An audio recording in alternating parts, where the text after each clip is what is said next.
আজকে কথা বলবো এই লুপিন ফুলকে নিয়ে।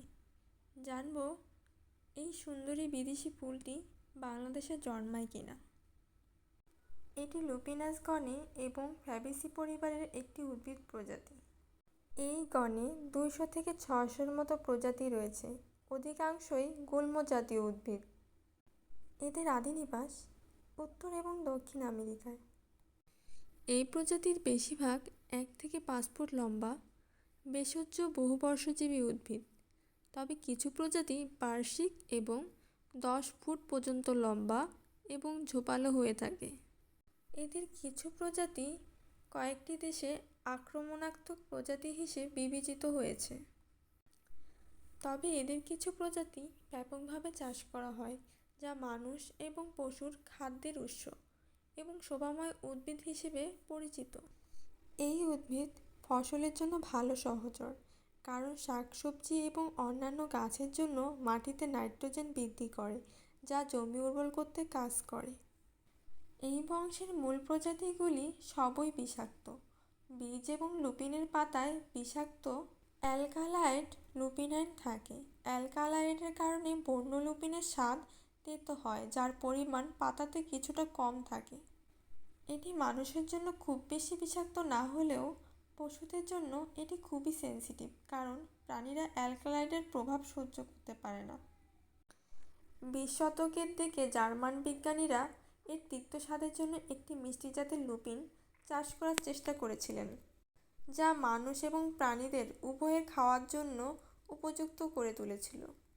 1930 সালে মিষ্টি লুপিন বিষাক্ত লুপিনের বিপরীতে চাষ করা হয়। এর মধ্যে অ্যালকালয়েডের পরিমাণ অনেকটাই কম। এর মধ্যে 3টি প্রজাতি, যেমন হলুদ লুপিন, পশুদের খাদ্য হিসেবে ব্যাপকভাবে চাষাবাদ করা হয় এবং মানুষের খাদ্য হিসেবেও। এরপরে সাদা লুপিন, যেটি ডাল জাতীয় খাবার হিসেবে ব্যাপক জনপ্রিয়। নীল লুপিন, যেটি পশুর খাদ্য হিসেবে বেশি জনপ্রিয় এবং সার হিসেবে। মানুষের খাদ্য হিসেবে 4% 2020 সালের রেফারেন্স অনুযায়ী বলা যায়, বাট পশুর খাদ্য হিসেবে বেশি ব্যবহার করা হয়েছে। প্রায় 6000 বছর ধরে লুপিনের বীজ খাদ্য হিসেবে ব্যবহার হয়ে আসছে। আদি আমেরিকানরা বন্য লুপিন থেকে বিষাক্ততা কমানোর জন্য এদের বীজকে প্রায় 14 দিন যাবৎ পানিতে ভিজিয়ে রাখা হতো। এরপর তা রান্না করে খাওয়া হতো।